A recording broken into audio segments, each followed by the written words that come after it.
धान फसल अधिक अमल पाइबापी और अधिक लाभ पाइबापी आम विभिन्न किसम धान को चाष करपरी अधिक अमलक्षम धान किसम कि रिसर्च धान किसम कि हाइब्रिड धान किसम कि धान आम जी फायदा पाइबा कथा धान को जब भैल्यू एडिशन करवा कि धान मुढ़ी करवा चूड़ा करवा लिया करवा उखुड़ा करवा सुपर फाइन चाउल कर बिक्री करा ताले से अधिक फायदा पाइबा मुढ़ी तैयारी करने आमर मुढ़ी तैयारी मेसीन मिलूँ चूड़ा करने चूड़ा मेसीन मिलूँ जहाँकि सरकार या रिहाती दर में जोगे दौरान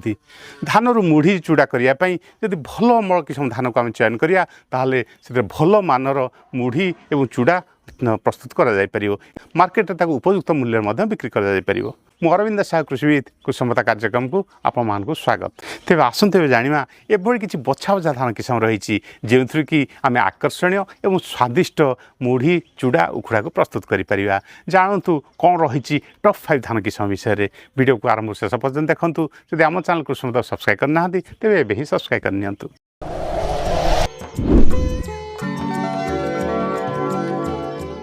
आप मुढ़ी और चूड़ा प्रस्तुत करने क्यों धान किसम व्यवहार करुँच कमेंट बक्स लिखूँ। भल मुढ़ी और चूड़ा प्रस्तुत करने टॉप 5 धान किसम मध्य प्रथम धान किसम हो धानिया सीड्स टाटा DR8336 यह एक हाइब्रिड किसम धान ये धान को उभय आम खरीफ और रबी में चाष कर खरीफ ऋतु में यह 125 ରୁ 130 दिन अमल होता है जहाँकि आम ढीप जमीन को चाष कर गछ मध्यम उच्च होता है और ये मरुड़ी सहनशक्ति रही गछ सहज पड़ न था धान मोटा ओजनिया और खायापी बहुत स्वादिष्ट होता है यही धान जदि आम मुढ़ी और चूड़ा तैयारी करवा ये बहुत बढ़िया मानर होता है आकर्षण होता है और ओजनदार होता है जहाँकि मार्केट में आम भल दाम बिक्री कर ये किसम धान को जो चाष कर एकर प्रति कम से कम 25 ରୁ 30 क्विंटाल पर्यंत अमल पाइपर। द्वितीय धान किसम हो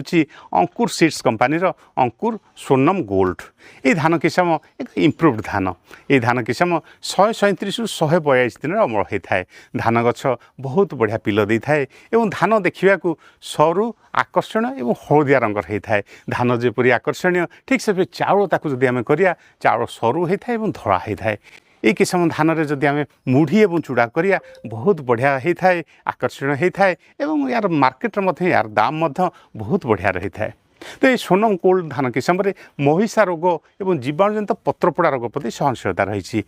एक जब आम भल भाव चाष करिया एकर प्रति 22 ରୁ 27 क्विंटाल पर्यंत अमल पाइपर। यही किसम धान को चाष कर बहुत बढ़िया मार्केट बिक्री हो पार्थिया मुढ़ी चूड़ा को आप प्रस्तुत करें। तृतीय धान किसम हो green gold seeds company Obama gold 33 यही ओबामा गोल्ड धान किसम एक इम्प्रूव्ड धान यह 155 ରୁ 160 दिन अमल होता है धान मध्यम लंबा मोटा और ओजनिया होता है ये धान में बहुत बढ़िया मुढ़ी और चूड़ा कर कि ओजन बहुत बढ़िया खाइबा स्वादिष्ट रहा खाल जमी चाष कर ओबामा धान किसम महिषा रोग प्रति सहनशीलता रही ये ओबामा धान किसम 110 ରୁ 115 सेंटीमीटर उच्चा होता है और गछ सहज पड़ न था गछ प्रति 15 ରୁ 20 पर्यंत पिल आसी था और एकर प्रति आम 25 ରୁ 30 क्विंटाल पर्यंत अमल पाइपर। चतुर्थ धान किसम हो माड़ी सीड्स कंपानी माड़ी 4 ये धान किसम 155 ରୁ 160 दिन अमल होता है जो जगह खाल जमी रही पानी जो जमी रोचे जो थे रोईला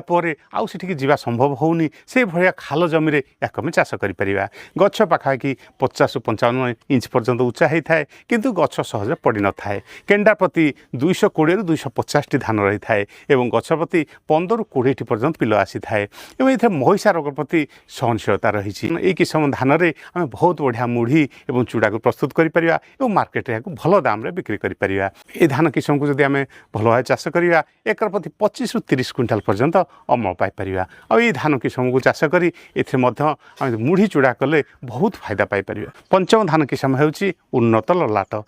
आगु जो ललाट धान चाष करुले तार यहाँ इम्प्रूव्ड किसम ये धान किसम साधारणतः 120 ରୁ 130 दिन अमल होता है जहाँकि आम ढीप जमीन को चाष कर अल्प पानी में चाष कर यार धान लंबा और सरू होता है ये किसम धान भल मानर मुढ़ी और चूड़ा को आम प्रस्तुत कर किसम धान में जीवाणुजनित पत्रपोड़ा रोग प्रति सहनशीलता रही जब आम चाष करा अल्प पानी पाखापाखि एकर प्रति 20 ରୁ 22 क्विंटाल पर्यंत अमल पाइपर। आम वीडियो आपको किपरि लगिला कमेंट बॉक्स लिखुँ जब आम वीडियो आपको भल लगी था तो लाइक शेयर सब्सक्राइब करूँ। धन्यवाद। जय किसान।